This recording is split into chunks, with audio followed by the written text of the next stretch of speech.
Okay, so I am here with another segment.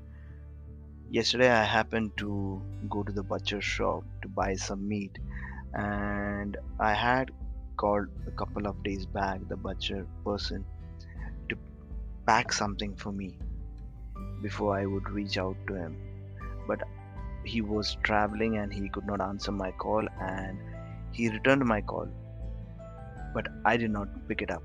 So yesterday he was talking about the same thing, why he didn't answer the call and what was the reason you called. And I did not remember what was exactly why did I call.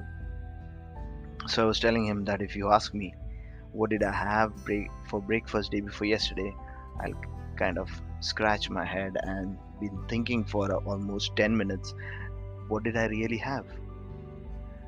That happens with most of them, I guess. But with me, yes, it happened.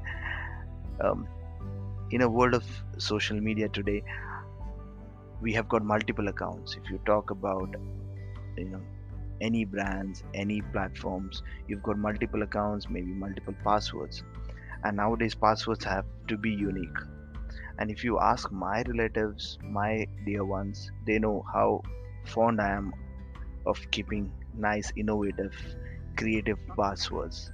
I really love to keep mixture of alphanumeric and some fancy names or whatever it is.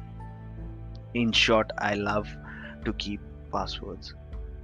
So I was just thinking that where our memory is taking a toll to. Every day we have to remember something or the other. It's hard to maintain these passwords or remember. Sometimes you write it in a small pocket diary, or maybe you'll write it in a notepad or wherever it is. And it is so hard to remember. And when it comes to the Bible verses, it's similarly as hard to remember the chapter and the verse. I lately understood that that's the real bread of life.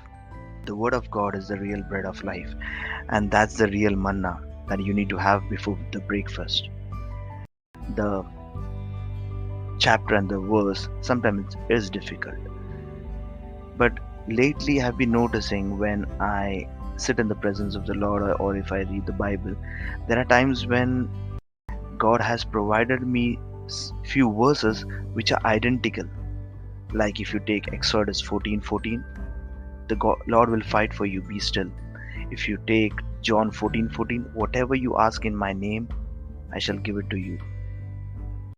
I can go ahead and list a few of them, but what's important here is that how the Word of God brings healing and comfort, and eventually at the end of it, love is that all matters.